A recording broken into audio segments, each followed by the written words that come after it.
Bueno, les damos un cordial saludo, una bienvenida para cada uno de los seguidores de nuestras redes sociales, de nuestras plataformas. Un saludo especial también para aquellas personas que nos escuchan a través de este medio. Busco en ti Radio Online porque recuerda que donde estás no es el final. Continuando con nuestra programación, contamos con la presencia de Ricardo y Miriam en ese segmento maravilloso de cada semana, donde realmente nos están trayendo información. No es información nueva, toda esa información ya la tenemos nosotros, pero qué bueno es recordar lo que nos alimenta a nosotros, lo que alimenta nuestro espíritu, lo que realmente nos pone en disposición y total dependencia de nuestro Padre Celestial. Así que bueno, Ricardo, Miriam, bienvenidos, ¿cómo están?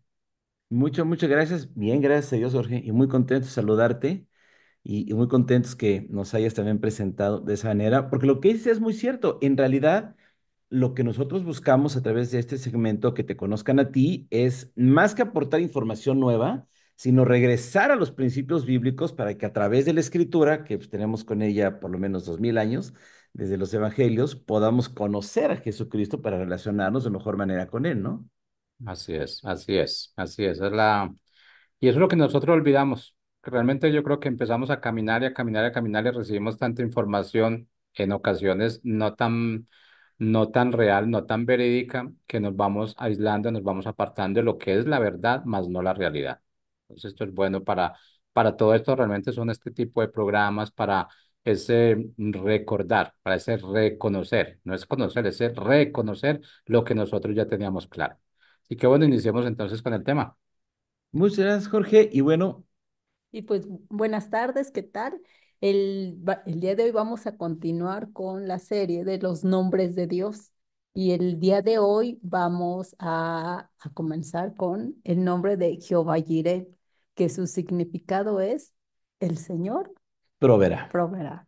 Recordando que ya la semana pasada, si ustedes se van al programa anterior del lunes pasado, podrán ver de dónde viene lo que significa la palabra Jehová. Entonces ya a partir del día de hoy, todavía nos vamos a tener varios programas más donde vamos a ver varios nombres en los que se combina Jehová con otro de los nombres que significa el Señor y luego la característica, ¿no? El día de hoy es Jehová Jireh, que es el Señor, que es Jehová, proveerá, que es Jireh, ¿no? Así es, y para eso vamos a ver en dónde es donde apareció en las escrituras esta palabra de que se reveló el Señor como el Señor proveedor, que fue, lo vamos a encontrar la referencia en el Génesis, cuando Dios Es cuando se Dios se encuentra. revela a Abraham, ¿no? Ustedes recordarán, amigos, que cuando Dios llama a Abraham, primero le pide que salga de su casa y empiece a trabajar con él, ¿no? Después, conforme avanza en su trabajo con él, le promete un hijo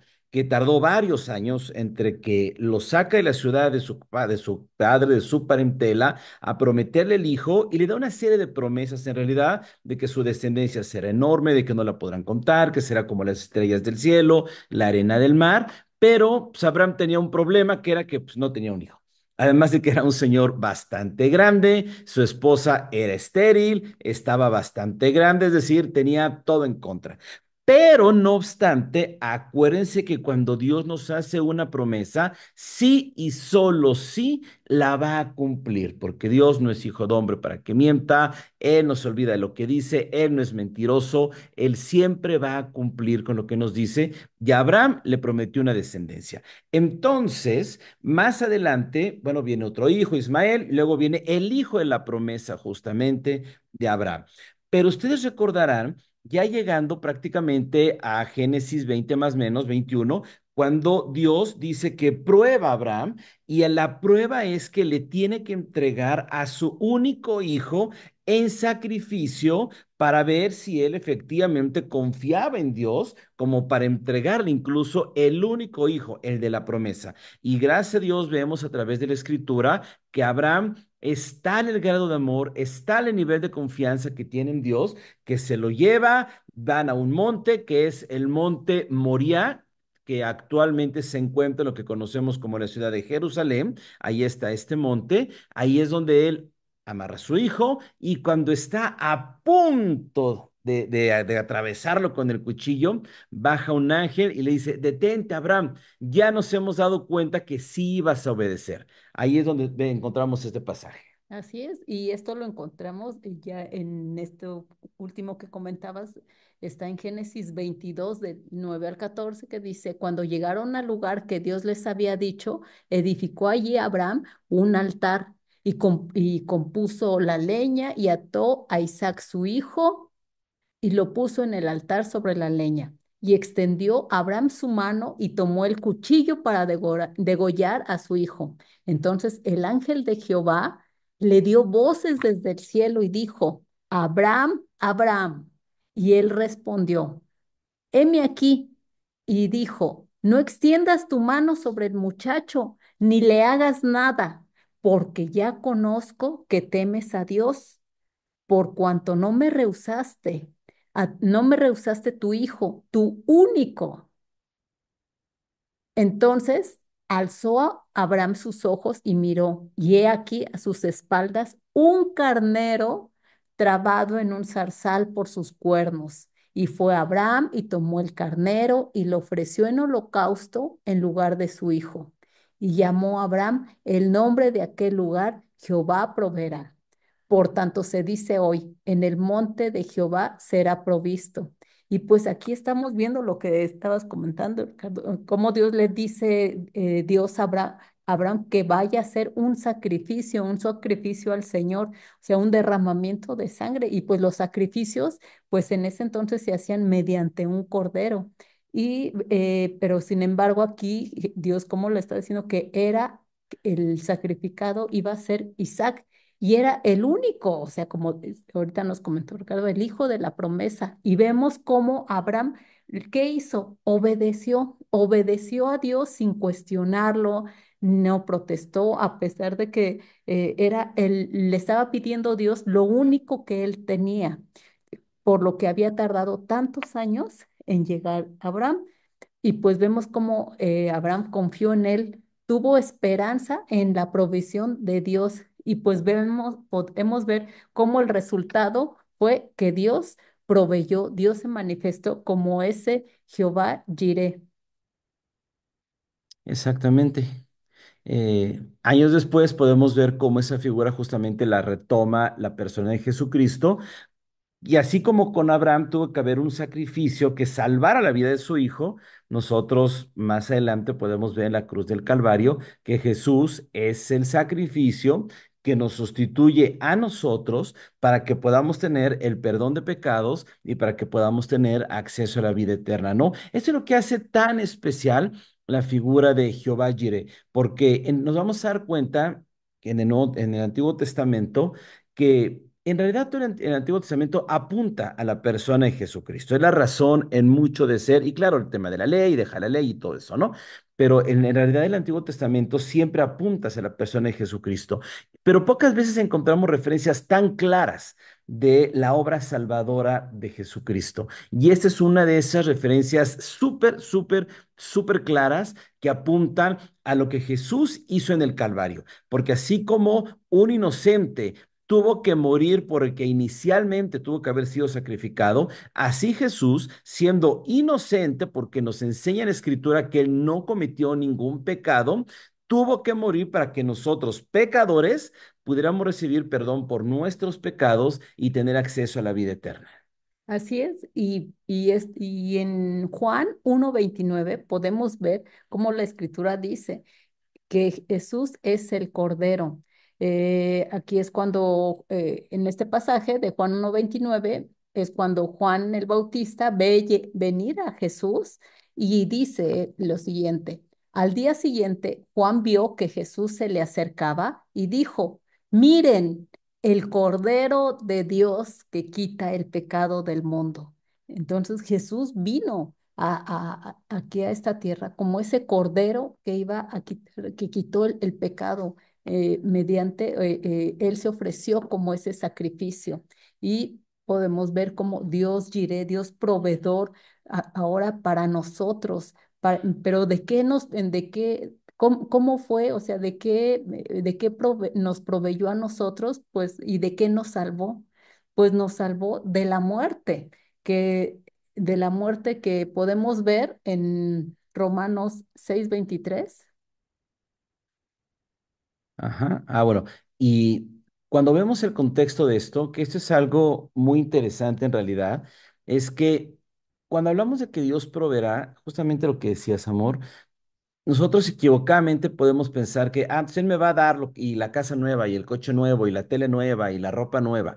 Pero cuando nosotros entendemos este pasaje en su contexto, nos damos cuenta que Dios lo que vino a proveer para Abraham fue en realidad salvación para su hijo. Ajá, entonces cuando nosotros entendemos que Él es nuestro proveedor, que Él es el que nos provee, no podemos reducirlo es que entonces me va a proveer las cosas materiales que necesito. A ver, Dios nos ha dicho que podemos pedir. En los evangelios con frecuencia nos dijo que podemos pedir y Él nos dará. Pero en el contexto, nosotros tenemos que entender que Jehová Jireh se refiere a que Él provee salvación y vida eterna para nosotros. No vida eterna a través del Cordero que salvó a Isaac, pero es a través de la obra salvadora de Jesús. Entonces, cuando nosotros escuchamos el nombre de Jehová Jireh o el Señor proveerá, insisto, no podemos reducirlo a cosas materiales, porque sería pasar por alto la parte más importante del sacrificio de Jesús en la cruz. Y la parte más importante del sacrificio no fue darnos una tele nueva, fue darnos vida eterna, fue darnos el perdón de nuestros pecados para poder levantarse como nuestro Salvador, como nuestro Redentor, y por eso podemos decir, el Señor es mi proveedor. No porque no solamente nos va a dar cosas, sino porque nos ha provisto de lo más importante que podemos necesitar todos nosotros, que es el perdón de nuestros pecados, nuestra salvación y nuestra vida eterna, que es lo más importante para nosotros. Así es, porque nos proveyó de algo que era impagable. Nosotros no podíamos pagar la salvación. Nosotros, la palabra de Dios dice en Romanos 6:23, porque la paga del pecado es muerte. Nosotros teníamos que pagar los pecados con la muerte. Sin embargo, dice que más la dádiva de Dios es vida eterna en Cristo el Señor nuestro. Y este versículo en la Nueva Traducción Viviente dice así, pues la paga que deja el pecado es la muerte, y es algo que no teníamos, ese recurso no lo teníamos, pero el regalo que Dios da es la vida eterna por medio de Cristo Jesús nuestro Señor. Por lo tanto, ahí podemos ver cómo esa provisión de Dios, Dios Padre, mediante su Hijo unigénito, para pagar lo que era para nosotros impagable. Y fíjense, el Jehová Jireh, Jehová, Dios provee, a mí, en lo que se refiere a definición de diccionario, ¿qué significa la palabra proveer? Proveer quiere decir preparar, reunir lo necesario para un fin, proporcionar o conceder aquello que se necesita para algo. Y un fin que necesitábamos era la salvación, que nos salvaran de la muerte eterna. Esta palabra de proveer en lo legal, pues también se refiere a cubrir un puesto o vacante, dictar una resolución judicial, resolver un asunto. Y Jesús cubrió ese lugar que nos tocaba a nosotros, Jesús lo ocupó. Y ahora la resolución es de que ahora somos salvos. Y al igual también cuando dicen en la en la parte jurídica, cuando dicen ya algo está proveído, es cuando ya hay una resolución judicial, cuando ya hay una sentencia, ya está lo final, y nosotros ahora mediante Jesús somos justos y somos salvos. Ya no vamos a pagar esa deuda porque Jesús vino y proveyó mediante su sacrificio, pagando toda la deuda. Y esa provisión fue con un costo muy alto, que fue la misma sangre de Jesús que se derramó gota por gota para cubrir esa deuda impagable que teníamos. Por eso ahora podemos ser libres de toda culpa. Y incluso Marcos 10:45 dice, porque el Hijo del Hombre no vino para ser servido, sino para servir y para dar su vida en qué? En rescate por muchos. por muchos. Y en esos muchos, ahí estamos tú y yo. Jesús murió por nosotros, ahí proveyó esa salvación. Romanos 8:2, porque la ley del Espíritu de vida en Cristo me ha librado de la ley del pecado y de la muerte. Jehová Jireh, Dios provee. Jesús dijo, yo soy el pan de vida, el que a mí viene nunca tendrá hambre y el que en mí cree no tendrá sed jamás. Aún esa sed, esa hambre que luego tenemos en nuestro interior, Dios también provee todo lo que necesitamos por medio de Jesucristo. En Jesús, pues hallamos provisión en Él. eh, lo podemos ver en Salmo 23:1, que dice que el Señor es mi pastor, nada me faltará. Y nada nos faltará cuando dice el Señor es mi pastor, Jehová es mi pastor. Cuando Él es mi pastor, cuando Él es mi Señor, nada nos va a faltar. Y ya para casi cerrar esta parte, al inicio que leímos Génesis 22, en el versículo 14, donde dice, llamó a Abraham el nombre del lugar, de aquel lugar, Jehová proveerá, por tanto se dice hoy, en el monte de Jehová será provisto. ¿Dónde fue provisto ese cordero? En el monte del Señor. Y también, pues, ahora, ahí fue en ese monte se refiere en la presencia de Dios, en el monte de Jehová, o en su presencia. Salmo 34:10 dice, los leoncillos necesitan y tienen hambre, pero los que buscan a Jehová no tendrán falta de ningún bien. Entonces, en el monte del Señor, en la presencia, cuando le buscamos, es cuando Dios va a ser nuestro proveedor de lo que necesite. Primero ya nos proveyó salvación, vida eterna, y va a estar al cuidado de nosotros, como ese pastor. Y para finalizar, Hebreos 13:5 dice, sean sus costumbres sin avaricia, contentos con lo que tienen ahora porque Él dijo, no te desampararé y no te dejaré.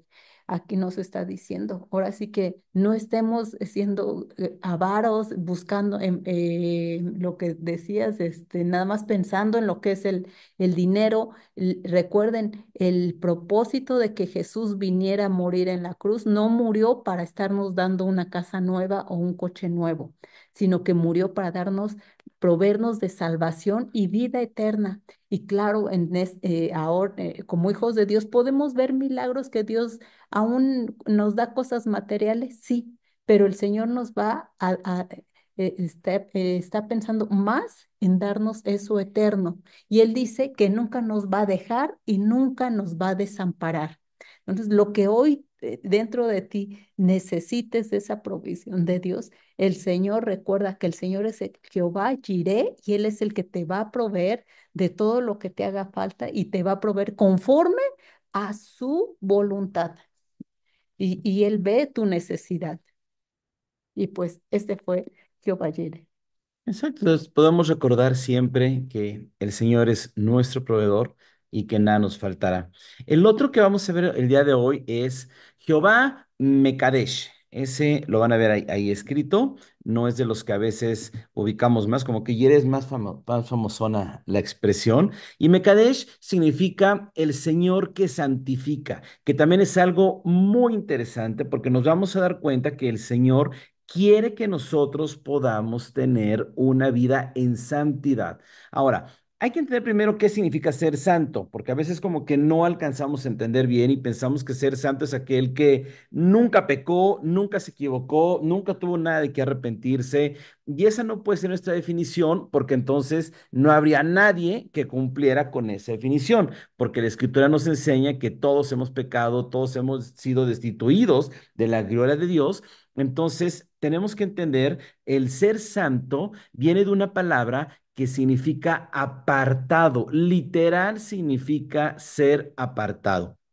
Es decir, Dios nos instruye a que tengamos una vida separada de lo impuro, a fin de que solamente podamos caminar en sus caminos y de tener una vida como Él quiere que la tengamos. Es decir, que antes de que andemos allá en el mundo suelto, sino que nos separemos del mundo para vivir pegados con Él. Eso es lo que nosotros podemos entender como santidad. Ahora, nosotros encontramos algunas referencias. La primera vez que nosotros encontramos que se utiliza este nombre de Jehová Mekadesh, lo encontramos en el Éxodo 31. Éxodo 31 es una parte muy interesante, porque es cuando justamente Dios le está dando toda la instrucción a Moisés sobre el templo que deben construir. Ahora, ¿por qué es importante encontrarlo ahí? Porque acuérdense que desde el capítulo, si no me equivoco, 27 más o menos, cuando empiezan las instrucciones, todas estas cosas tenían la intención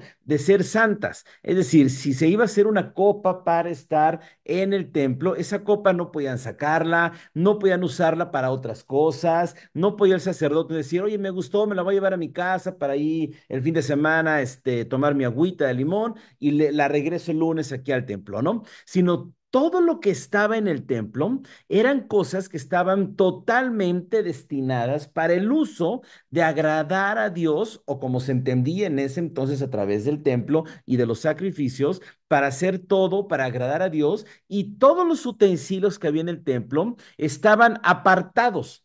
Es decir, no se podían usar fuera del templo, todo lo que les acabo de decir ahorita, ¿no? Y cuando están en esas instrucciones, le dice Dios a Moisés en el capítulo 31 versículo 13 de Éxodo, le dice, tú hablarás a los hijos de Israel diciendo, en verdad ustedes guardarán mi día de reposo, porque es señal entre mí y ustedes por sus generaciones, para que sepan que yo soy el Señor que los santifico. Es decir, todo eso que le estaba revelando y todo eso que tenían que empezar a seguir como una ordenanza que era obligatoria para todos ellos, tenía un fin: santificarlos. Tenía por fin separarlos. Acuérdense que cuando Dios, también con Moisés, le está diciendo que le va a entregar toda la tierra, que los va a llevar a ese lado, estaban empezando a preparar a Josué para que tomen la tierra prometida, le empieza a dar una serie de instrucciones que a lo mejor en su momento como que ellos entendían más de guerra, pero que hoy lo entendemos más en el aspecto de santidad, cuando les decía, oigan, y cuando lleguen a ese lugar, no se junten con la gente de ahí, que sus hijas no se casen con los hijos de ellos, que sus hijos no se casen con las hijas de ellos. Ellos son un pueblo que yo voy a sacar y a ustedes les voy a dar esa tierra, pero no se junten con ellos. Vemos cómo ese principio de Dios siempre ha estado vigente, y no es porque sea un Dios egoísta que ustedes sí, pero ellos no, y solo lo bueno solamente para ustedes, pero para ellos no. No, porque nos vamos a dar cuenta a través de lo que Jesús nos enseña, que Dios es bueno, que Él trae bendición sobre buenos y malos, dice que la escritura que hace llover sobre buenos y malos, sale el sol sobre justos e injustos. Siempre va a pasar eso, ¿no? Entonces, nos damos cuenta que lo que Dios está estableciendo es un orden en el que tenemos que entender que nosotros debemos llevar una vida separada del mundo para hacer lo que a Dios le agrada. No vivir de acuerdo a los principios del mundo, sino de acuerdo a los principios de Dios.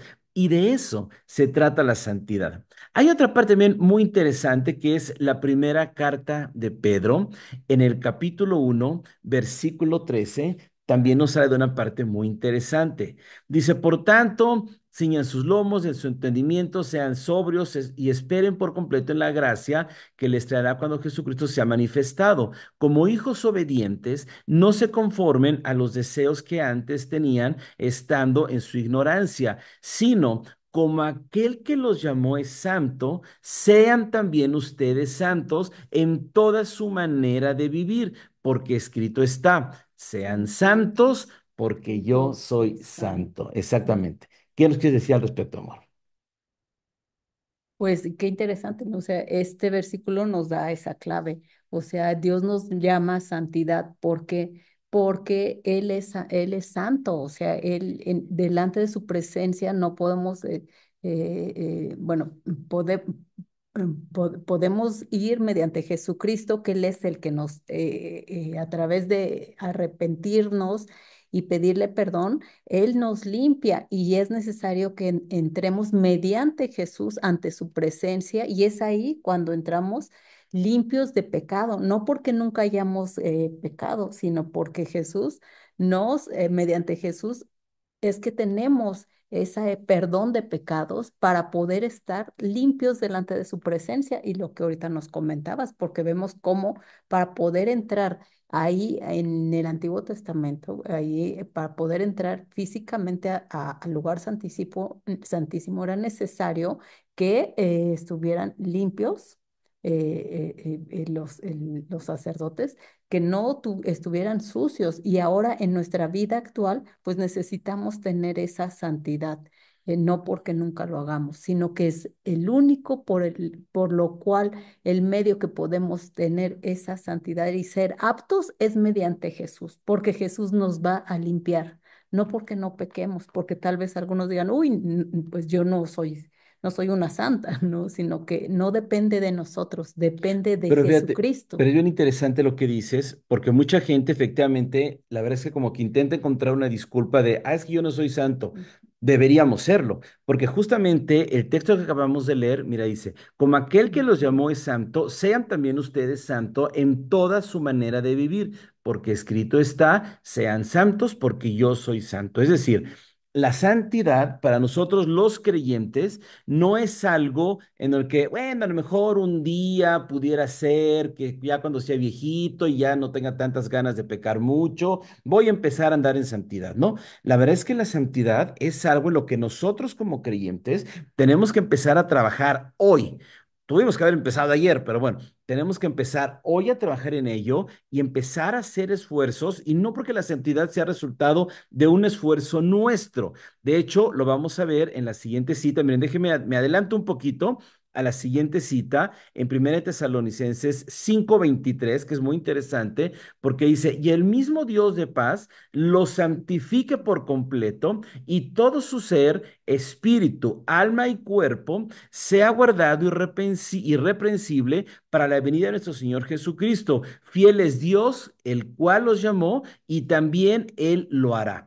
Es decir, la santidad de nuestra vida no es producto de nuestro esfuerzo, sino es producto de lo que Dios hace en nosotros. Es decir, yo no trabajo duro y le echo todas las ganas y me pellizco y me doy golpes y me privo para poder andar en santidad, sino más bien yo me acerco a Dios, dejo que Él trabaje en mi vida, que moldee mi vida y yo mi esfuerzo lo hago por andar en sus caminos, por hacer lo que le agrada y el resultado será andar en santidad. Insisto, número uno, porque Pedro nos dice, la que leímos en primera de Pedro 1:3 en el 15, cuando dice que aquel que los llamó es santo, sean también ustedes santos en toda su manera de vivir. Es decir, la santidad no debe implicar un área de nuestra vida, sino debe implicar todo lo que nosotros somos. Pero el secreto lo encontramos nosotros justamente en Primera de Tesalonicenses, donde dice, y el mismo Dios de paz los santifique por completo. Es decir, la santidad en mi vida es una obra que hace Dios en mi vida y termina diciendo el versículo 24, fiel es el que los llama, el cual también lo hará. Insisto, nosotros tenemos que hacer nuestra parte, sí. Tenemos que aprender a renunciar a cosas, sí. ¿Tenemos que pedir perdón por otras cosas? Sí. ¿Tenemos que empezar a hacer cosas que antes no hacíamos? Sí también. Pero es una obra de Dios y nosotros dejamos que Él haga su obra en nuestra vida. Ese es Jehová Mekadesh, el que quiere santificarnos, el que quiere que tengamos una vida apartada de pecado. Y si Dios nos está llamando a ser santos, es porque Él sabe que podemos serlo. Si no, sería un Dios malo que estaría burlando de nosotros. Y Dios no es malo y no se burla. Si Él nos lo instruye es porque sabe que podemos hacerlo. Así es, y pues esto nos lleva a quedarnos con que La vida en santidad no es la vida que jamás peca, sino la vida que estamos apartados delante de Dios y cuando pecamos vayamos con Jesucristo, mediante Jesucristo, a limpiar ese pecado, pidiéndole perdón y mediante la sangre de Jesús nos limpia de todo pecado. Y pues esto fue el día de hoy estos dos nombres de Dios. Jehová Jireh, Jehová Mekadesh. Nos da mucho gusto poder compartirlos con ustedes a través de Busco en Ti Radio, en este su programa, que te conozcan a ti. Y déjenos orar rápido por ustedes. Señor, gracias porque tú eres nuestro proveedor, Señor. Provéenos de salvación a todos, Señor, los que podamos escuchar este programa, que podamos abrazar tu salvación. Y, Señor, también te pedimos que tú nos ayudes en nuestro proceso de santificación, que podamos ser santos, Dios, porque tú eres santo y es tu deseo para con nosotros, Dios. Te bendecimos porque eres bueno. Amén. Amén. Y Amigos, que pues Dios les bendiga. fue un gusto el día de hoy poder estar transmitiendo desde México, en la ciudad de Guadalajara, Jalisco. Somos Ricardo y Miriam Ortega y estamos en nuestro espacio que te conozcan a ti. Y recuerda, conócelo. A través de su palabra. Que Dios Ben- les bendiga. Bendiciones.